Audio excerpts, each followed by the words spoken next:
Hər birinizi salamlayıram. Su orucunun 18-ci saatındayıq.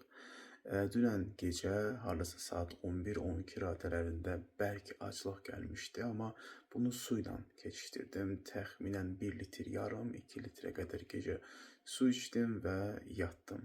Səhər-səhər oyananda bilirsiniz, belə qəribə bir toxluq var idi. Yəni səhər-səhər mən tox oyandım. Gecə olan aclıqdan demək olar ki, əsər əlamət yox idi, amma bir yarım saatdır, 1 saatdır demək olar ki, oyanmışam. Yavaş-yavaş hiss edirəm ki, acıram.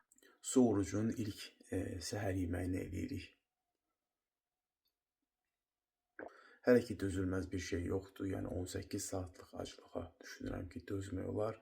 Yavaş-yavaş elə ikinci videodan dediyim kimi, yəqin ki 24 saatdan sonra sıxıntılar başlaya bilər aclıqla bağlı. Yenə də nə hiss etdiyimi, necə olduğunu bölüşə bilərəm. Ancaq deyə bilərəm ki, gecə yaşadığım aclıq hal-hazırda yoxdur.